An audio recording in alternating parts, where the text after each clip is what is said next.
are. Hopefully, we'll make it to the end. Maybe we'll make it to the end this year. You never really know. Welcome, you guys. It's the Watch Party. I'm Jayar. The Watch Party is the live stream. The Watch List is the channel where all these videos come up later. As you guys may know, things keep starting over on this computer, and something just screamed at me. Still, though, glad you guys are here. Let's go ahead and get things started. I mean, I had to wait until someone let me in on this. Darlene McClure is always the standard. They let me know when it's time for me to jump in, and it's about time for me to now jump in. Glad you guys are here. Also, Maria Betancourt, I believe. I don't know if I ever said your name out loud. Yes, Maria Betancourt, good to see you. I feel like sometimes you pop in a little bit late, but you're definitely here on the back end, middle of the show. I guess it's an early day. Mara Falson, good to see you as well. And of course, Moms is in the building. I mean, the chat, that is. This isn't 1997. Anyways, let's go ahead and get started. There's a lot, as usual. I feel like I say it every day. There's a lot to talk about because there's a lot to talk about. I feel like I brought this up the other time, though. This is the main story that's going down. We're at war right now. Whether or not they want to call it war or not, we're at war. I'm not sure if people are tired of this, fatigued on it, but I feel like it's not gaining much attention when it comes to the breakdowns and the way that things are being picked apart from the way that they're going about this.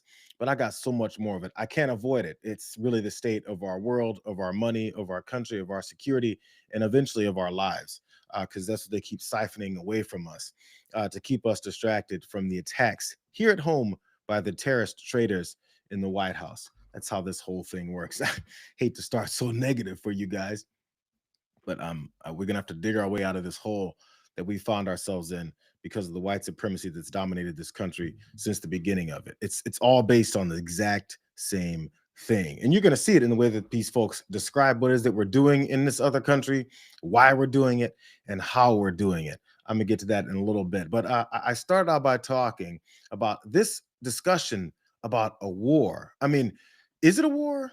Or like, is it not a war? It's been bouncing around, and the question continues to be asked all over the place. Mark Wayne Mullen, probably one of the dumbest people in the Senate, he got the opportunity to answer this question too. He probably shouldn't have taken it. Are there measures being taken not to eliminate other possible alternatives to leadership? This is war, and we're taking out the threat. And if you're part of the threat, then you have you're a target. You know what we'd call not all the arrows, but going after the archers. You'll concede this is war. You'll concede this is war. We haven't declared war. They declared war on us, but we haven't. War. Secretary Heck said we haven't declared. Just now, you said this is war. They called it war. They called it war. What I was saying. Okay, well that was a misspoke. What I was saying that they declared war on us, but war is ugly.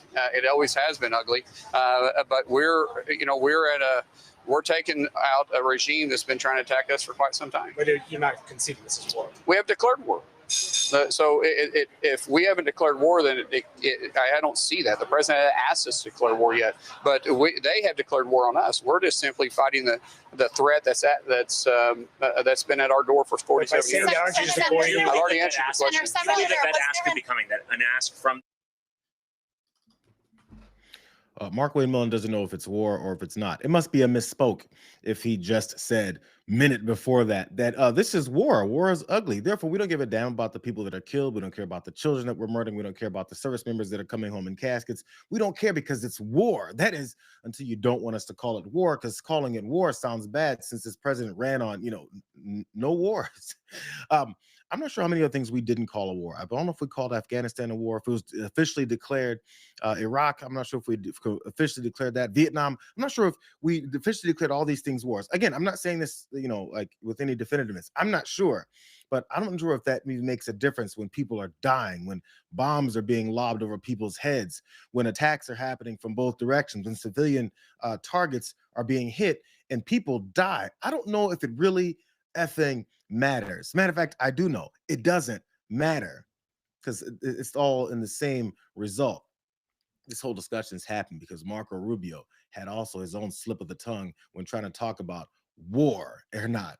He got the opportunity to try to clean things up, and man, he did not clean things up. Yesterday, you told us that Israel was going to strike Iran, and that's why we needed to get involved. Today, the president said that Iran was going to get. Yeah, your statement is false. So that's not what I was asked very specifically. Were you there yesterday? Yes, I am. Okay. No, were you the one that? Because somebody asked me a question yesterday. Did we go in because of Israel? And I said, you were asking me that. You for that follow up, and I said no. I told you this had to happen anyway.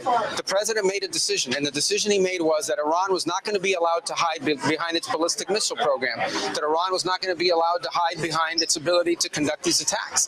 That decision had been made. The president systematically made a decision to systematically destroy this terroristic capability that they had, and we carried that out. I was very clear in that answer. This was a question of timing, of why this had to happen as a joint operation, not the question of the intent.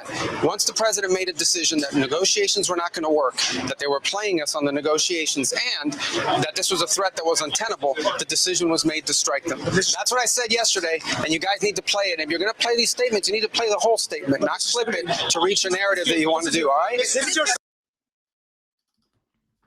So I guess when you just say things and expect no accountability for the things that you say, like Marco Rubio was saying, when he said, Israel, we knew they're about to attack, and therefore we went ahead and attacked so that we wouldn't have as much casualties as our own targets as possible. Also included the thing about, how they're going after Iran's nuclear capabilities. But really fast, because that was his, disgruntled answer towards that one woman reporter that asked him these questions. Manu Raju jumped in for a little bit of a follow-up since he tried to escape the fact that he, said that.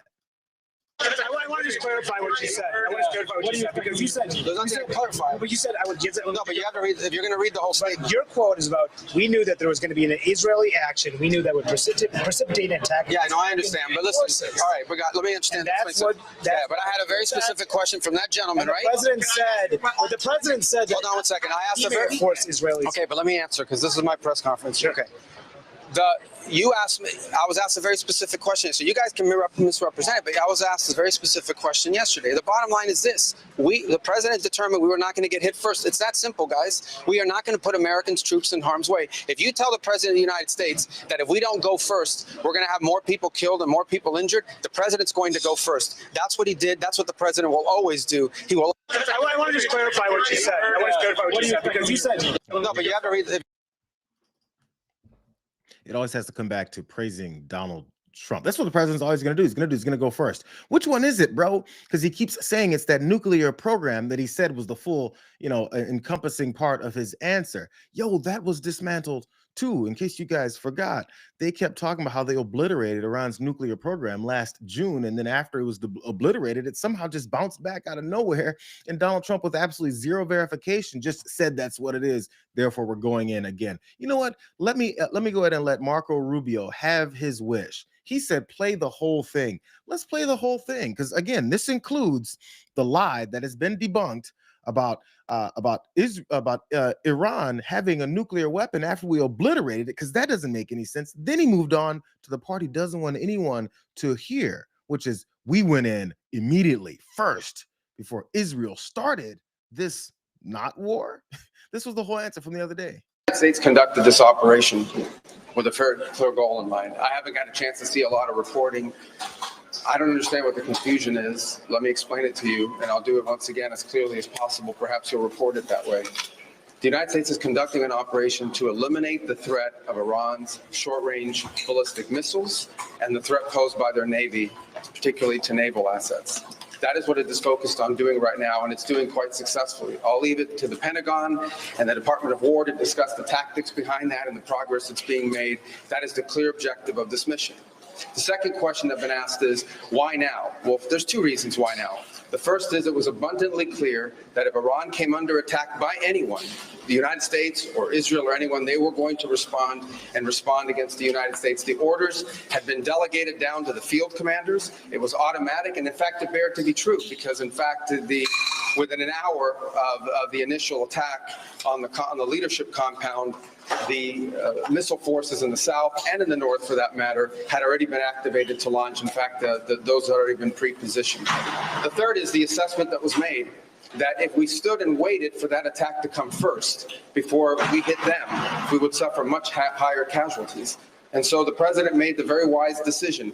We knew that there was going to be an Israeli action. We knew that that would precipitate an attack against American forces. And we knew that if we didn't preemptively go after them before they launched those attacks, we would suffer higher casualties and perhaps even higher those killed. And then we would all be here answering questions about why we knew that and didn't act.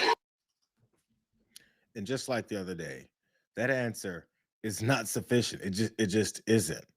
So people are supposed to buy this. People are supposed to be happy with the fact that you said we had to hurry up and go in because our ally Israel dragged us into yet another war where we're fighting it. And then, they hang out on the sidelines and wait for the results to benefit them. That is because apparently they've got some, dirt on Donald Trump. He's beholden to so many other folks because, he sells himself. It's one of those reasons why whenever you notice a politician, specifically this president of the United States, is a quid pro quo guy. And all he does is make deals as far as making money, getting some kind of status, getting some kind of position of power. He does this in exchange for something. Those things are always something that he's willing to give up that others, the rest of us, actually value, like our money, our freedom, our family members who go off to war to fight what he's calling a noble one. But really fast, because Mark Wayne Mullen, he was stumbling back and forth and he misspoke, as he pointed out after 5 seconds of speaking. Maybe he should have consulted also with Pete Hegseth about whether or not this is a war. As the president warned, an effort of this scope will include casualties. War is hell and always will be. A grateful nation honors the 4 Americans we have lost thus far and those injured. The absolute best of America. May we prosecute the remainder of this operation in a manner that honors them. No apologies, no hesitation, epic fury for them and the thousands of Americans before them, taken too soon by Iranian radicals. Pete Hegseth was reading a prepared statement. He kept looking down at the statement when he said war, when he said this is war, because he wants to make sure people are primed for this idea that we're going to avenge the deaths of our 6 American service members who we sent in there to die so that we could say we're going to avenge the deaths of every service member that dies. But we're also, the idea here is to continue this demonization, this dehumanization of the folks that we attack. And after we attack them, then when the retaliation comes, it's time for us to talk about how deadly they are. And not only that, back to Marco Rubio, but also how they're, lunatics. They're crazy. And all they ever want to do is go to killing people. We're going to get to how Pete Hegseth talks just like that in a minute. But back to Marco Rubio. This is when he got desperate. In that same press conference that he tried to snatch back from Manu Raju and said, "This is my press conference." Bro, you're not handling it well.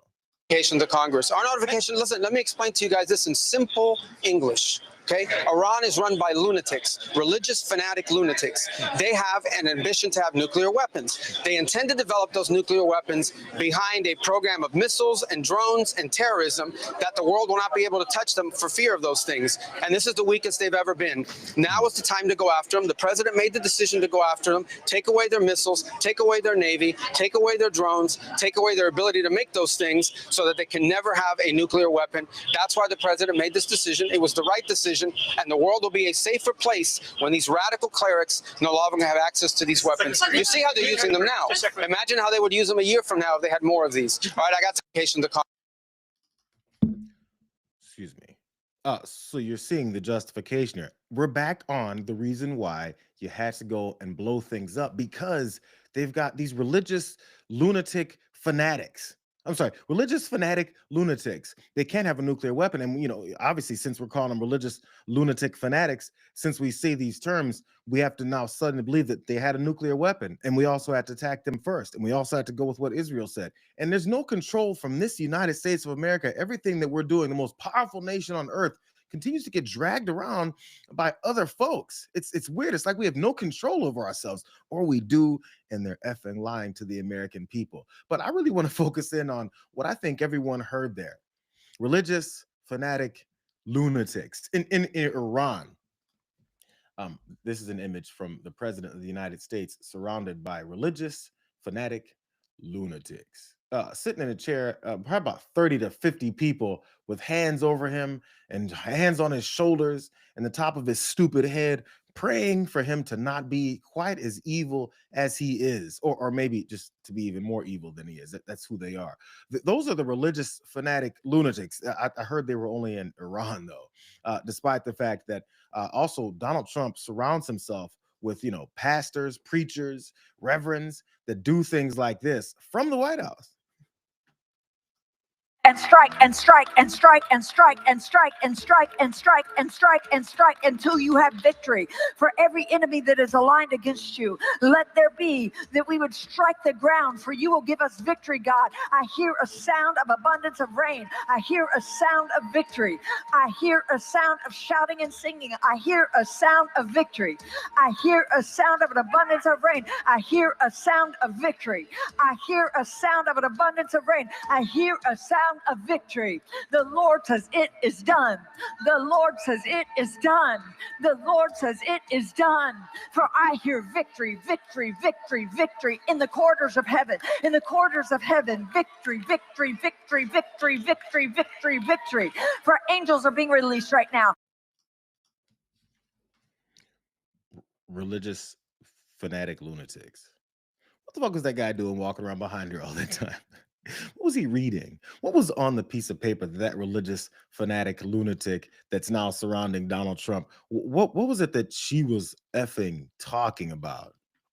Maybe this guy's a little bit more clear, since we're talking about religious fanatic lunatics and how they worship the leader of that country and see him as God. It's like it happens here. I ask that you give the president supernatural discernment to know who is trustworthy and who is not. Bring into the light all deception and intrigue. Expose and reverse the plans of those who would harm President Trump and this nation. In the name of Jesus, I break off all voices and influence that do not come from you, Father God. May your truth and peace surround and reign in the White House. God, you have raised up President Trump to govern at a time when there is a resurgence of oppression.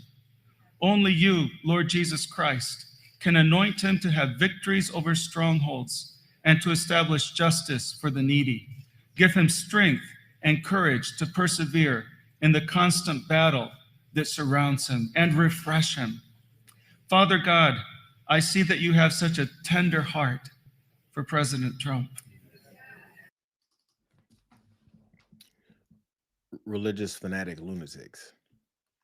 You see how projection works? You see how propaganda works? Do you see how white supremacy works? If you're a Muslim, of course, the picture in your head is that you're this brown person who wants to blow everything up, because that's been the same propaganda that's been pushed not just by this administration, but by this country and every kind of leader that we've had. But, and then we'll call them religious fanatic lunatics. And then we'll say every time that, they worship someone named Allah or Muhammad, anyone, that it's scary. And once it's scary, that means we have to murder them. And then once you murder them, you can go back to your lily white Jesus, because he was white. That's what Megyn Kelly told us. That's how it works. And every time they say these types of things, we're supposed to just believe it. I'm only going to run this because actually it's kind of funny. I feel like the point has been made about our religious fanatic lunatics, our Christian nationalists who are trying to usher in Armageddon, which is another story I'm going to get to. Here's Paula White again, the one that was talking about victory, victory, victory, victory, victory. She's around Donald Trump. Wherever I go, God rules. When I walk on White House grounds, God walks on White House grounds. I had every right and authority to declare the White House as holy ground because I was standing there, and where I stand is holy.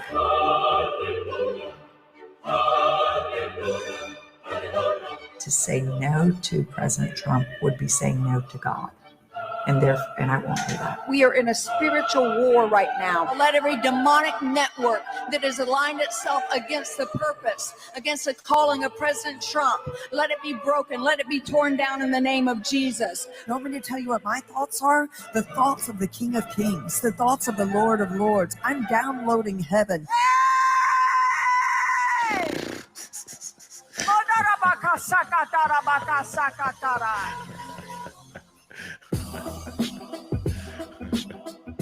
I can't take it anymore. I'm done. I'm sorry. I got it. It's a spiritual advisor. It's weird. It's like they're claiming that they're anointed by God, and that when they murder people in mass numbers, put people in concentration camps, take them off the streets, identify them by their religion, the color of their skin, their ethnicity, their background, their accents, that they can then do anything they want to them. It's weird. It's almost like they're going by the exact same playbook as Hitler and the Nazis did. It's almost like that. It's weird, but you know, we don't want to be too mean by calling them what they are and probably trying to do something about it. Here's someone that I think is now beginning to think about doing something about it. The problem with this thing about this guy who's attempting to do something about this radical administration is that Thom Tillis, this Republican senator from North Carolina, might be a little bit late, considering now that he's got a backbone. It's all about leaving the Senate. You know, of course, that's when the strength comes. But at least it was a little refreshing watching him go off on Kristi Noem. Why am I disappointed with Secretary Noem? Because we're not going after enough people who did this damage at the expense of running numbers that Stephen Miller wants out of the White House. We just want numbers.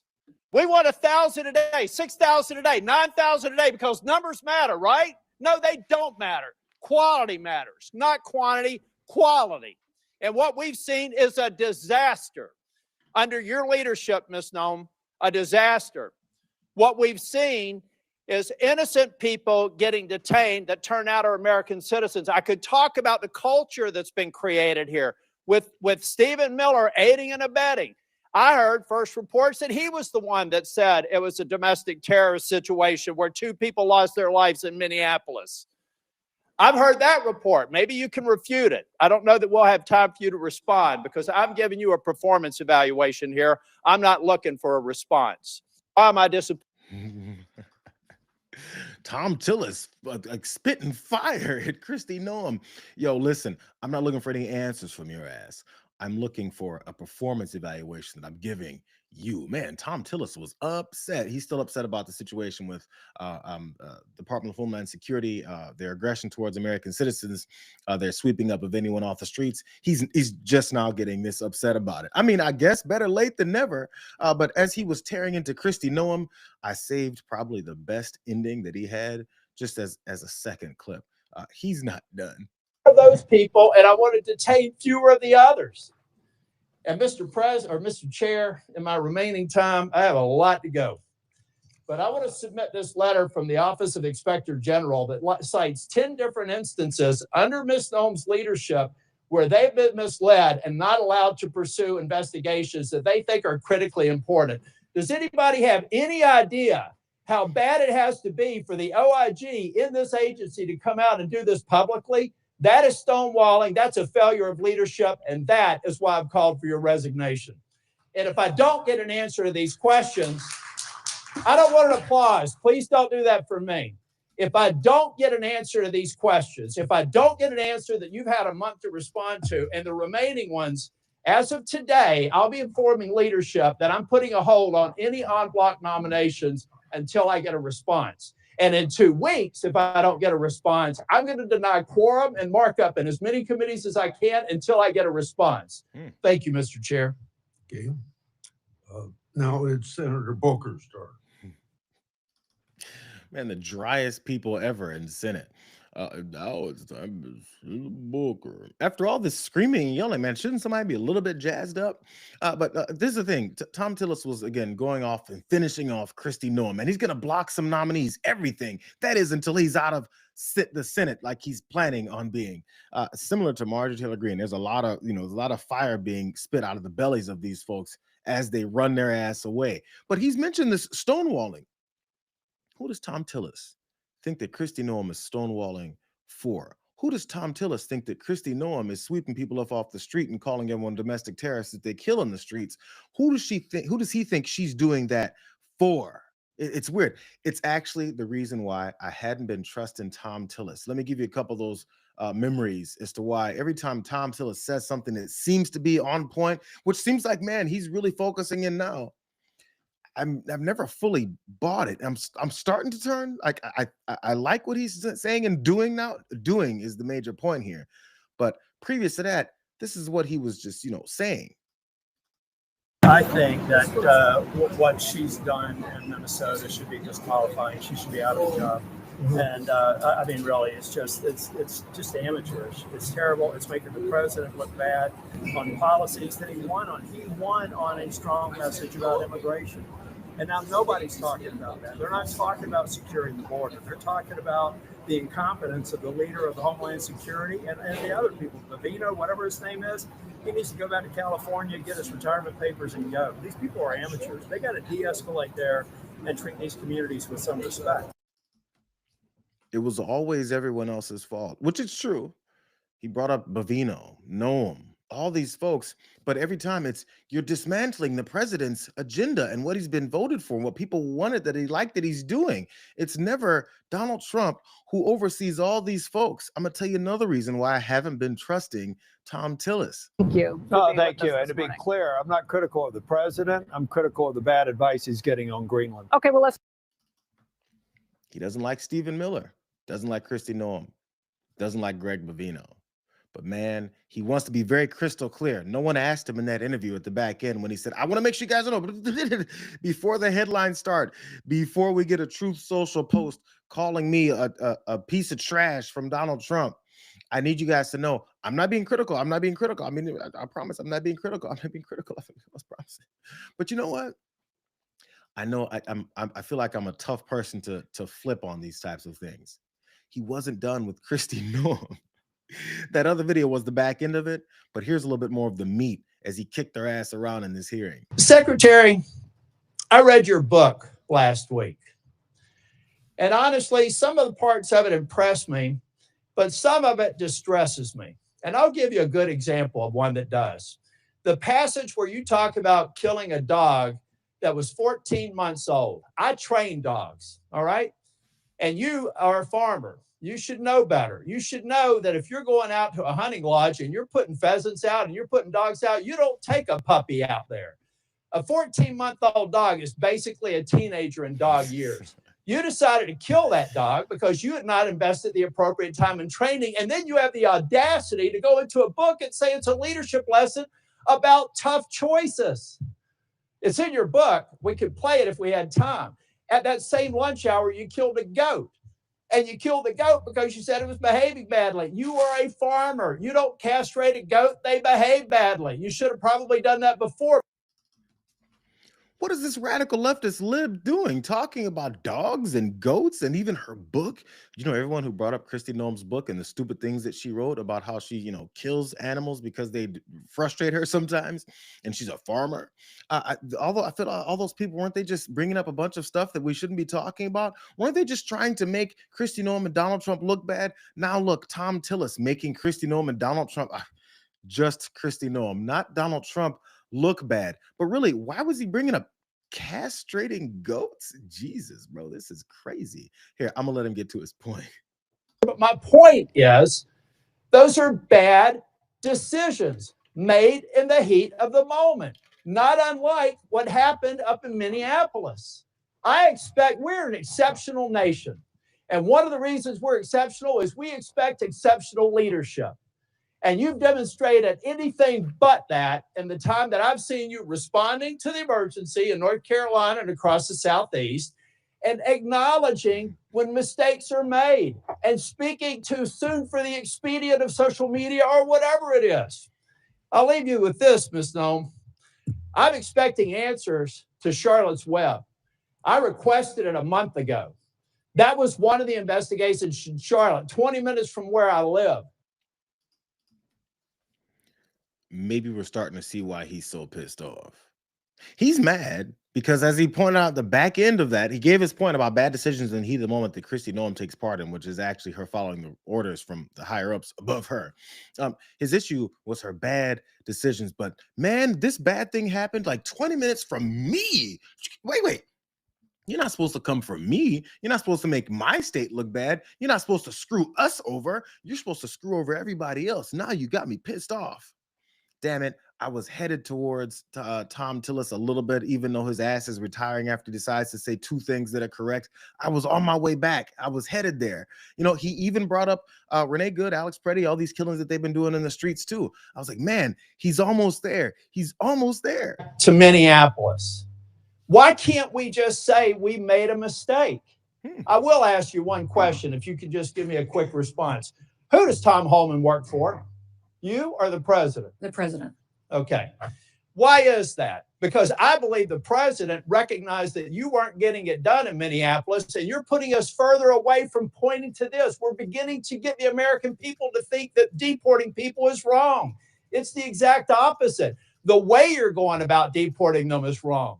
The fact that you can't admit to a mistake, which looks like under investigation, is going to prove that Miss Good and Mr. Preddy probably should not have been shot in the face and in the back.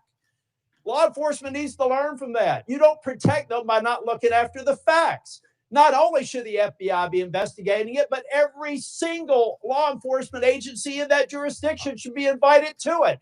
So our law enforcement officers do not have this pall cast upon them. Thom Tillis is losing me again.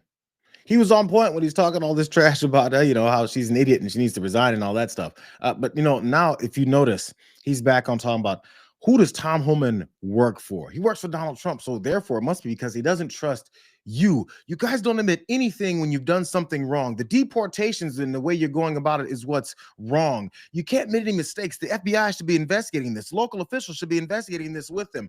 Who the fuck do you think has kept him from allowing all of that to happen? Just Kristi Noem? Thom Tillis is not dumb. I don't know this guy, but there's no way he's this dumb. Damn it, Thom. This is the very last clip. Damn it, Thom, you're losing me all over again.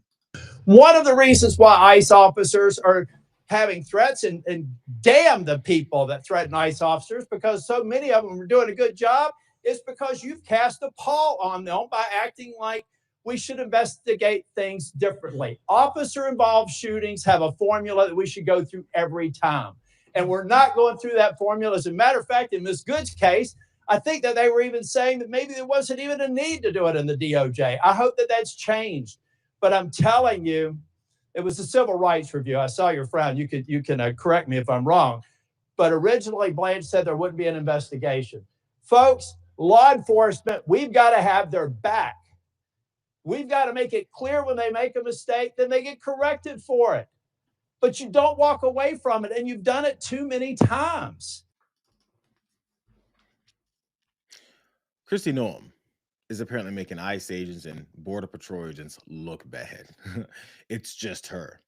Because, you know, damn all the people who are threatening them. I mean, all the people who are being threatened by them. He keeps missing these points, and I don't think he's missing them accidentally. I think he's missing them on purpose. I think he's trying to make sure there's distance, and there's maybe this small piece of accountability that he's going after Kristi Noem, and he's going after Stephen Miller, and not even Tom Homan, but Greg Bovino, who's been shoved back off again, because those are easy, soft targets. The hard targets are the ones who tell them what to do. Like, you know, Donald Trump, the guy. I figured maybe Thom Tillis may bring up the Epstein files. He'd be like, man, you guys are making Donald Trump look bad. Did you guys know that, you know, he's in Epstein files like tens of thousands of times, and you guys are making him look bad? Everyone loves this president. I'm not sure why you guys won't help protect him more. It's tiring, bro. It's really tiring. So sorry, Thom. Shove back off again. Go back to talking about whatever kind of politically expedient messages you need to pass out to make yourself look better and act like you're actually doing something or ever cared enough to do anything. Thom Tillis, please. I don't know. Maybe, again, I'm too pessimistic, but they keep coming back to defending this guy. Let me shift gears back to more fighting, more war-torn areas. As a matter of fact, what potentially could be the results of what is that's going on here? But before I get to that, I just want to jump over to the stream, like this one really quick. Oh, there it goes. Glad you guys are here on a Wednesday. I'm trying to tone down the anger because, look, this is the state of our world. I think it's important that the information is giving, that we hear from the people who are claiming that they're doing something for this country and the world, when in fact they're unleashing absolute fury, as they call it, because they're angry about, I guess, their white supremacy. I don't know. But Pete Hegseth spoke this morning about the situation, about, I guess, the reasons why they've invaded this country and have attacked so many folks, and they've killed children. But have we really stopped to think and talk about where this could go, how it could end, and potentially how this war is being fought? This professor, Jayar Jackson, I know I'm messing up his name. He was on Breaking Points, and he was talking about maybe the strategy that's coming around when it comes to Iran fighting this war against, this big superpower, the United States of America. We should probably pay attention to people who think. You made 3 big predictions. 1, that Trump would win. 2, that he would start a war with Iran. And 3, that the U.S. would lose that war. It's quite a stunning prediction. Do you stand by it? The reality is that right now, it's a war of attrition between the United States and Iran. And the Iranians have been preparing 20 years for this conflict. And now they have a pretty good strategy of how to weaken and ultimately destroy the American empire. So what the Iranians are doing is they're waging war against the entire global economy. And so they are striking the GCC countries. They're going after the critical energy infrastructure. They blocked off the Strait of Hormuz. And eventually, they will go after the water desalination plants, which is the lifeblood of these nations because they don't have fresh water supply. The Iranians are actually threatening the very existence of Saudi Arabia, UAE, Qatar. That's Professor Zhang again, speaking about the potential strategy or the actual strategy that the Iran regime is now taking as we've attacked them. And maybe one of the reasons why folks said we probably shouldn't be attacking. But he did point out there's ways that they're attacking other things than just their normal, what we would think is bomb them till they're dead. There's no way you can do that to the United States of America. So they're attacking in different ways. That's the strategy. And this is the leadership from the Department of War walking right into that strategy. Finding and fixing their leaders and their military leaders.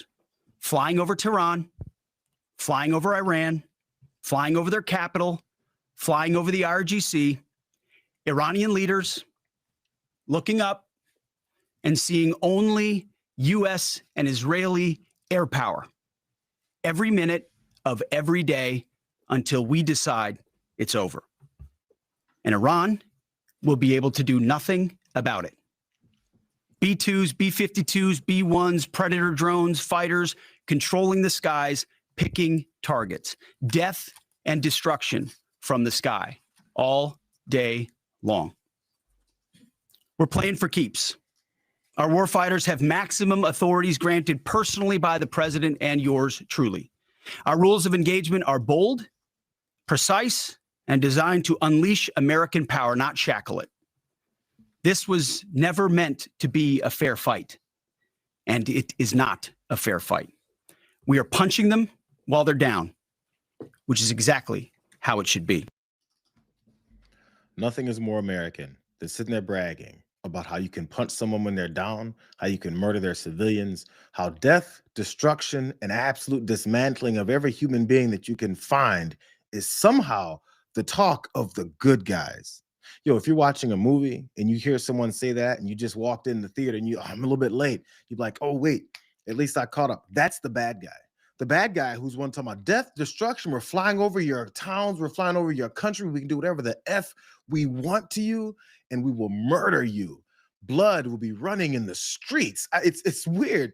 I feel like that's what we always, characterize our enemies to have the mindset of, when we've always been that. Let's go back to this professor who thinks and refer back to how he's continuing about this description of how this war could play out. And what this is important is that the Gulf states are really the linchpin of the American economy.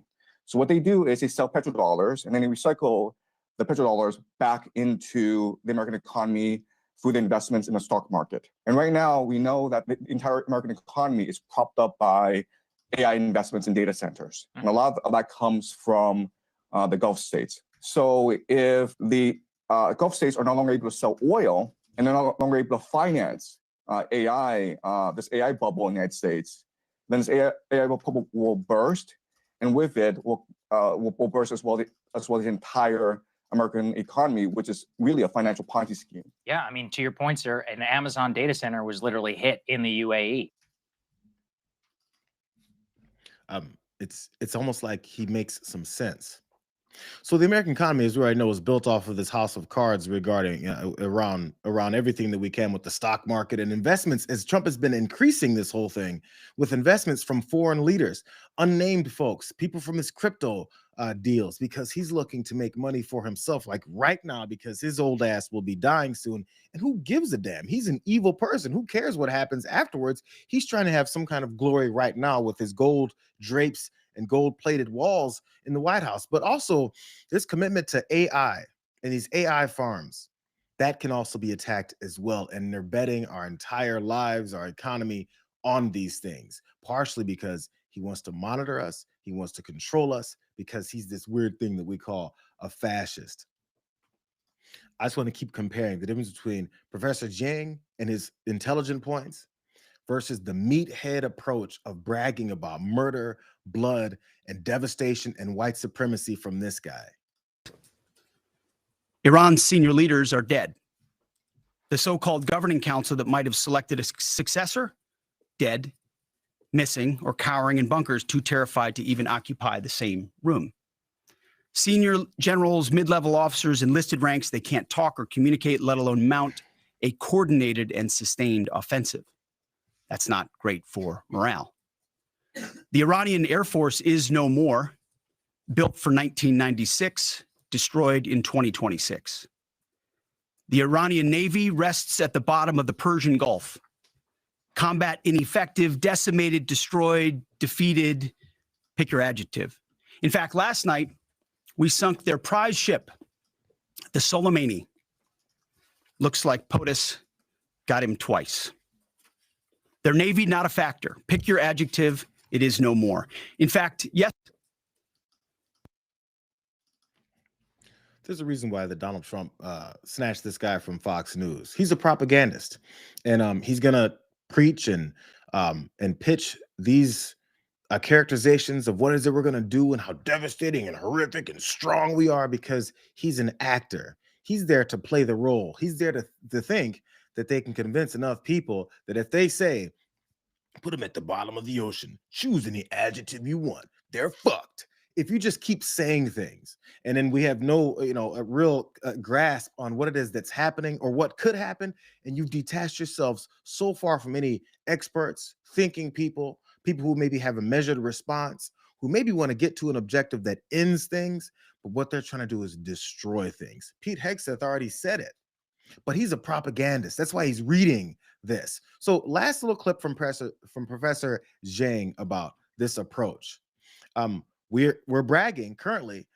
Pete Hegseth is bragging about all the money, all the weapons, all the devastation that he can create with all this money and hardcore approaches to killing people that we've got. And the response could come from a much simpler place. One more clip from this professor. Yeah, we also wanted to talk to you about munition. The United States is racing to accomplish Iran mission before munitions run out. The United States military is not designed to fight a 21st century war. Remember, the military-industrial complex came to being after World War II, and it's designed to fight the Cold War. And the Cold War was really about muscle flexing, who was to first get the person on the moon.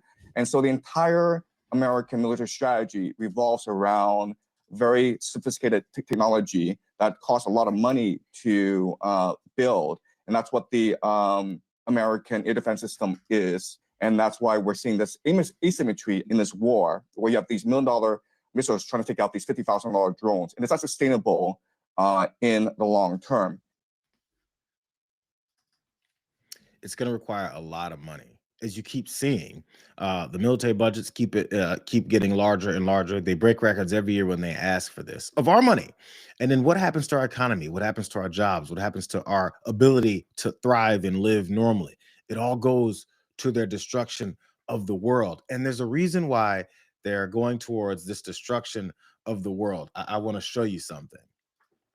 I'll show you something really fast.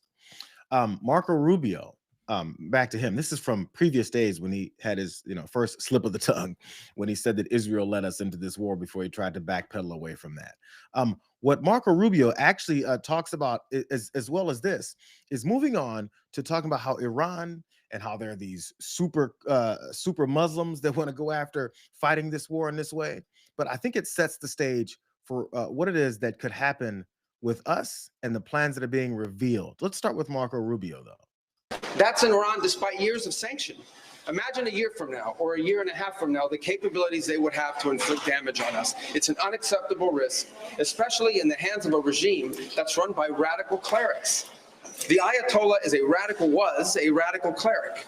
That entire regime is led by radical clerics who don't make geopolitical decisions. They make decisions on the basis of theology, their view of theology, which is an apocalyptic one. That has to be taken very seriously as well. So that was the purpose for what this operation is all about. Back to Marco Rubio talking about the apocalyptic nature of these radical Muslims. Don't forget that. The apocalyptic nature of these radical Muslims. They make decisions based on the basis of theology and their view of theology, which is an apocalyptic one. That's what Marco Rubio said. Do not forget that, because every time they lump any of these characterizations on anyone else, the problem is it ends up revealing how we're doing just that.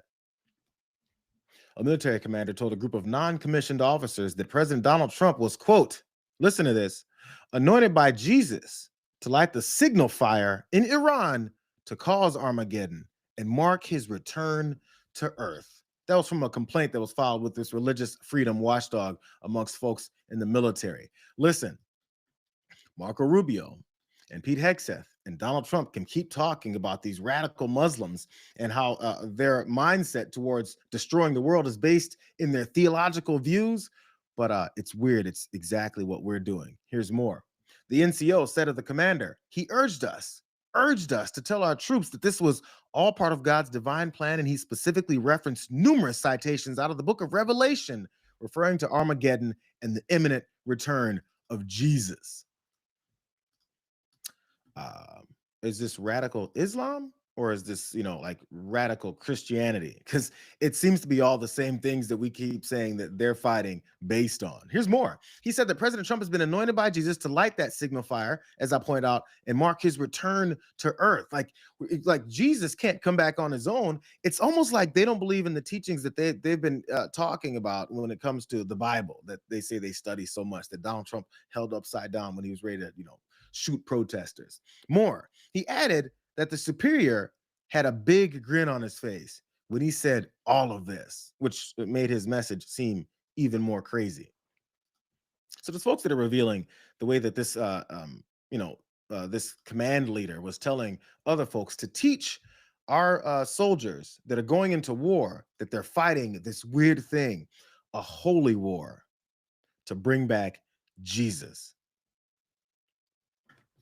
In a statement, Weinstein suggested that reports indicate an increase in Christian extremism in the military, noting that the complainants report that the unrestricted euphoria of their commanders who perceive a biblically sanctioned war that is clearly the undeniable sign of the expeditious approach of the fundamentalist Christian end times. It's weird. It's almost like they're radical Christians who fight wars to bring back Jesus. Last bit of information here, you guys. They're promising a 200, listen to this, as we just talked about the savages of these extreme Muslims.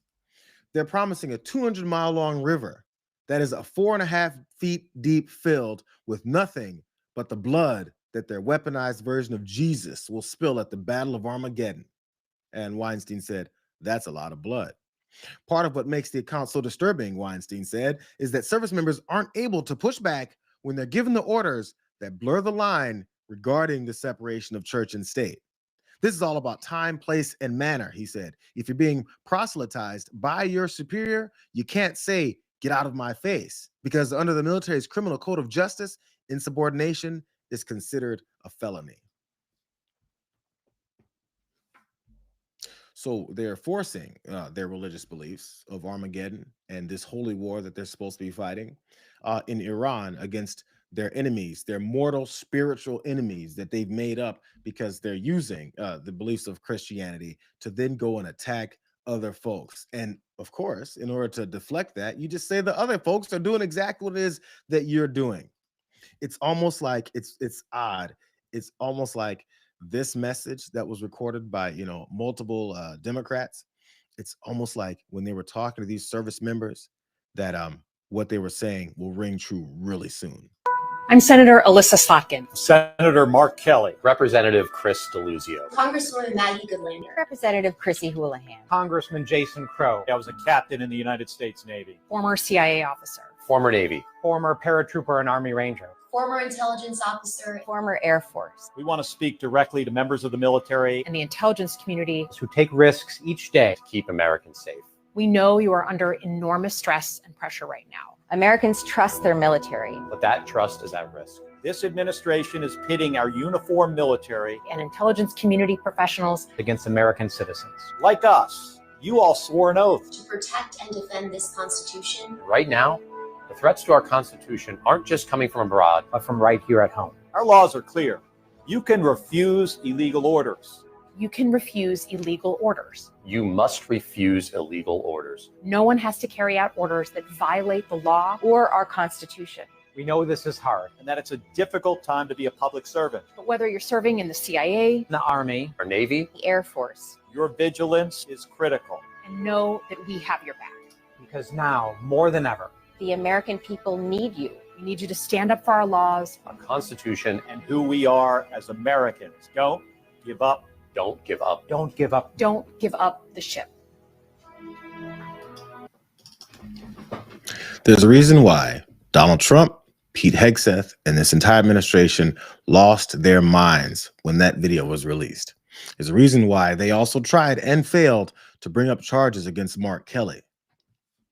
Veterans and folks who've worked in these fields before brought it up and said there's going to be a need for it. Fox News came forward and asked people, grilled them over this and said, what illegal orders are you talking about? We're talking about the legal orders that they've already committed and the ones that they continue to do and the ones that they'll expand into saying we're fighting a holy war.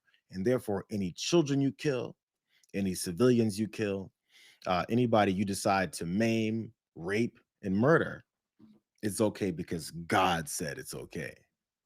Because they're the great evil somehow. And speaking of killing kids, let me wrap up with this this quick story. We're over fighting this war in Iran. We're flying over and dominating and talking about what we're going to do to people, according to Pete Hegseth. So as we're flying over and killing people and dominating with white supremacy, one thing he wants to point out with this same propaganda is that we're nowhere near as savage and destructive as our enemies. I want you to pay attention to what he talks about with civilians. Now, this is not a mission accomplished situation. This is simply a reality check. The combination of U.S. and Israeli intelligence and combat power will control Iran and will control it soon. Sure, Iran will still be able to shoot some missiles and still be able to launch one-way attack drones at civilian targets, and their proxies will attempt to attack our embassies, bases, and soft targets. They are terrorists, after all, and they need to target civilians because they can't fight toe-to-toe. But we will find them, and we will kill them. This is what the fake news misses. We've taken control of Iran's airspace and waterways without boots on the ground. We control their fate. But when a few drones get through or tragic things happen, it's front page news. I get it. The press only wants to make the president look bad, but try for once to report the reality. The terms of this war will be set by us at every step. As I said Monday, the mission is laser focused. It doesn't get more white supremacists than that. We control you. We do what we want. We will fly over your airspace. We will kill you. But the caveats here is pointing out the people that he's saying he's going to dominate because of his supremacy is they're terrorists. And they need to target civilians because they can't fight toe to toe. Have you seen Pete Hegseth's motherfucking toes on the ground? Have you seen Donald Trump's toes on the ground? Have you seen Stephen Miller's toes on the ground as they're talking about people aren't fighting toe to toe because he's fighting toe to toe? Yeah, this guy. And by the way, about those civilians that only get attacked by radical Islamic terrorists, it's weird because, you know, America and Israel just attacked some citizens. As a matter of fact, children. The scene was really graphic. I saw things like a small child's hand in the rubble, bloodstained backpacks, homework scattered everywhere. And so those, when I see scenes like that, it's important to verify and know that it's from the current moment. So I was able to do that. And then once I found the locations of the school itself, just being able to map, you know, some of the features we saw in the video with satellite imagery, I wanted to understand what was around there. You know, Manab is a small town in the southern Hormozgan province. I was trying to understand why the school was struck. What I saw and what many others online saw as well is that it was close to an IRGC Navy barracks. And explain what the IRGC is. The IRGC is a Revolutionary Guard. So there was an IRGC, you know, Navy barracks around there. And I wanted to, you know, understand, you know, is this an issue of wrong targeting? Once I looked at satellite imagery, it was clear that for years ago, it used to be part of, you know, it looked like it was very close to the base, part of the base. As far back as 2016, it was completely walled off. There was a separation between that school and the IRGC Navy barracks. And as well, the walls of the school were painted with these bright murals. So obviously, if I can see as an open source investigator that as far back as, you know, 8 years ago, these brightly colored walls are visible, I know that this is not part of an IRGC base, and so should anybody that's adding this to a target list. That's what we're doing. We're killing children. Matter of fact, we've killed a couple hundred children. And, you know, when the questions come about how about those, you know, children that you murdered, it's weird. Suddenly, Pete Hegseth doesn't have the same fire, doesn't have the same aggression, doesn't have the same thought about how he's so happy about it. Matter of fact, what he does is he lies, he dodges like the coward that he is. Tie right there. You got a tie on. Yeah. Thank you. Come back to the BBC. Can you give us an update on what the administration knows, what you know now about the reported strike on a girls' school in southern Iran on Saturday? All I can say is that we're investigating that. We, of course, never target civilian targets, but we're taking a look and investigating that. Red tie in front. Just on the basis that with the information you would have, your reconnaissance abilities, ability to gather information, I mean, it's several days on now. So is there any clarity on whose munition this was? We're investigating it. Thank you.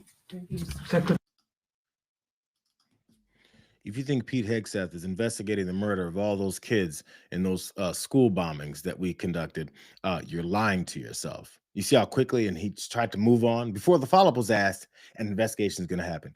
There wasn't even any investigations into the murder of American citizens on the streets in Minneapolis. They're completely covered up any other ones that have happened that we don't even get to talk about that much.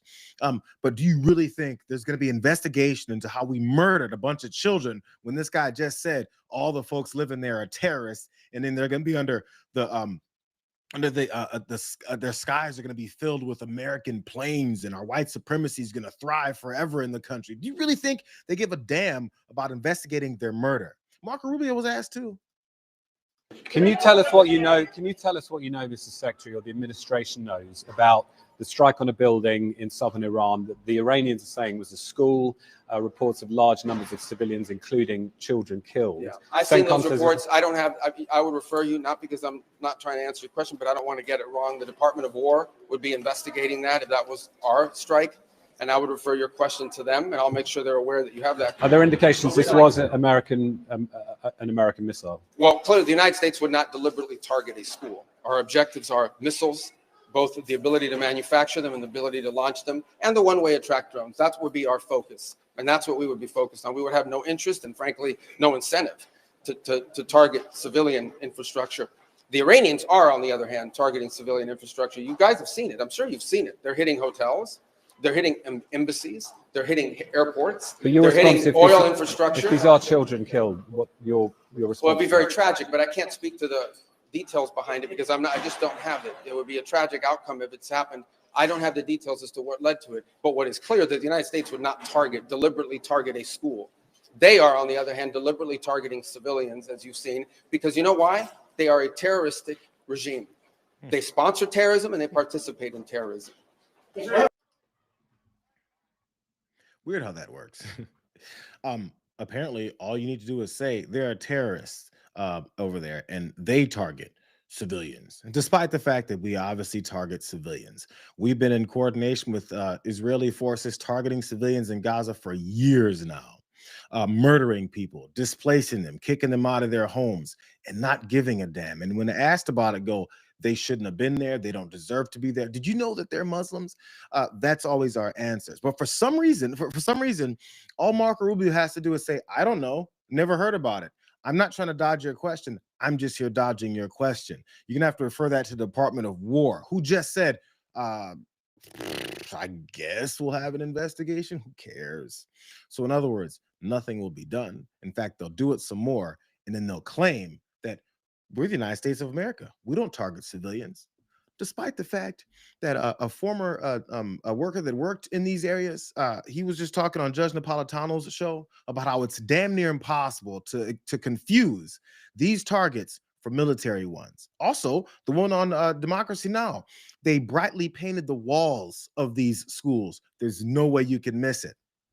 But apparently we got the most expensive military in the world has ever seen, and we're so good at this, but we can't figure out how not to bomb hospitals, can't bomb schools, and kill a bunch of children. And then once that finally happens, who knows how that happened? You know, we're the United States of America. This doesn't happen. What that's called is propaganda. We've always been thriving and living off of these lies about who we are and what it is that we do or don't do, when in reality, we do all of that shit. And in case you didn't believe it, that terrorism, that disregard for human life, it's been unleashed on Americans in the streets too. So in case you didn't know, it's who they've always been. This is what they're ignoring in Iran.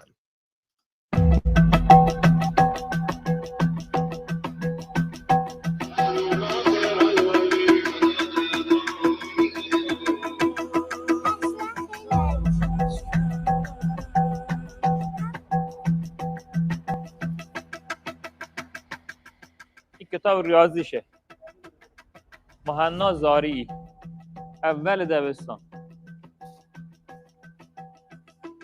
گوشه کارهایی که انجام داده برای مدرسه تکالیف مدرسه‌ش اینجا گذاشته چه گناهی کرد جعبه مداد رنگیش هنوز داخل کیفشه خون دانش آموزان ما روی این کتاب مشاهده می‌کنه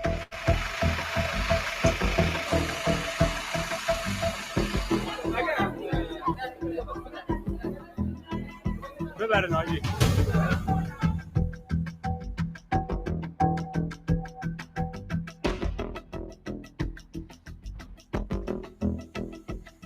مردم آمریکا باید از دولت مردانشون سوال بکنن کودکان مینابی ما چه تهدیدی علیه امنیت ملی آمریکا داشتن.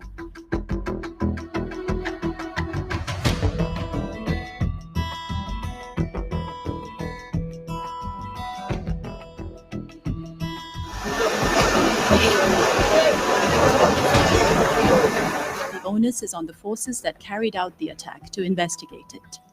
We call on them to make public the findings and to ensure accountability and redress for the victims.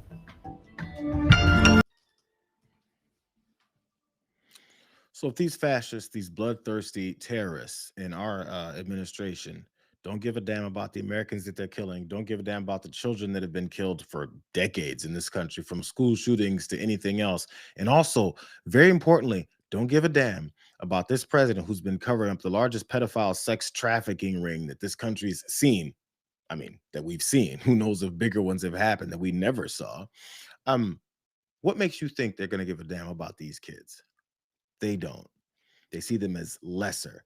This is the danger of white supremacy. This is the danger of these folks having power and taking over all of our systems, all of our capabilities, and all of our war fighting capabilities. Because what they'll do with their white supremacy, since they're very small people with, like zero confidence in themselves, is they'll use everything else from everybody else in this country to then go and kill the people that they see as lesser than them.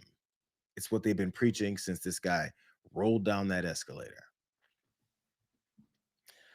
This is who the United States of America is. For you to deny it, they'll call you being unpatriotic. But what it is, it's being aware and it's being willing to change things so we can actually progress somewhere, rather than basking and laying in this hatred that these guys continue to push. It's who they are. Just listen, like Pete Hegseth talked for a long time about all the blood that he's looking to spill, how excited he was about killing people. Those aren't the good guys. So we'll see what happens. We'll see what happens. What's happening right now is I have to go. It's the top of the hour. Hope you guys enjoy TDR. Up next, for those of you guys that hung around, I appreciate you. These stories will also be up later. I'm going to continue to go on my search for good news, maybe changes in pace, things that are happening differently in our country. But man, we have to address these things. I'm not sure if everyone has the bandwidth to always be able to follow this as closely. And man, it's some depressing stuff. But that's the only way we can fight back. We're going to continue to try and do that here. So I'll see you guys tomorrow on a Thursday. Hope you enjoy your Wednesday. Tell John I say, hey, hope everything is well. We'll see what happens. We'll see what happens.